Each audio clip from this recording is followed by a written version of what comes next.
Oui, dans mon livre, je parle de la violence du capitalisme, qui est une violence qui est tout le temps euphémisée.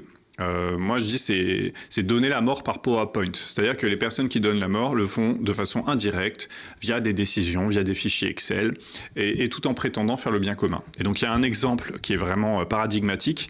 C'est l'exemple de la famille Sackler. Donc, la famille Sackler, c'est celle qui possède les laboratoires pharmaceutiques Purdue Pharma, qui, dans les années 90, ont mis sur le marché un médicament très puissant, un antalgique, qui s'appelle l'Oxycontin.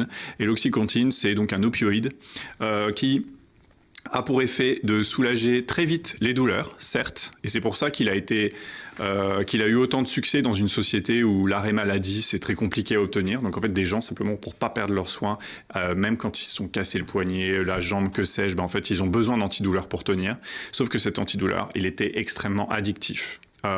Et qu'il a provoqué une épidémie d'addiction aux opioïdes qui s'est transformée pour certains en addiction à l'héroïne. Et on parle de plus de 700 000 morts depuis le début des années 2000 aux États-Unis.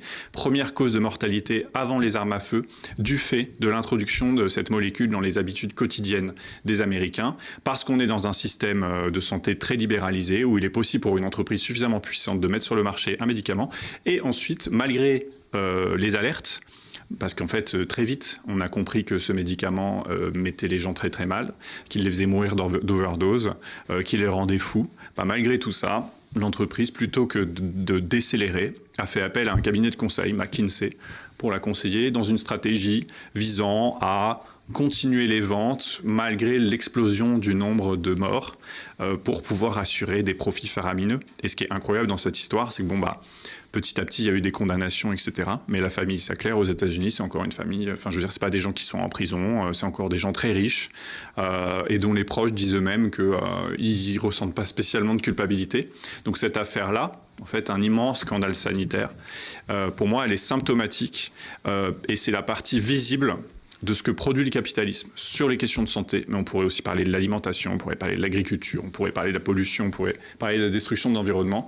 C'est-à-dire que c'est un système qui fait des morts, mais on lui attribue jamais ces morts. Voilà, en quelque sorte, il y a eu des bilans qui ont été faits sur le communisme étatique tel qu'il a été pratiqué en Union soviétique. On dit toujours les morts du communisme, mais quid des morts du capitalisme? En fait, il y en a beaucoup plus, mais on n'en parle pas parce que c'est une réalité qui est en permanence masquée. Donc moi, le but de CIF, c'était de réhabiliter cette réalité, de la documenter et de mettre un pavé dans la mare sur ce sujet.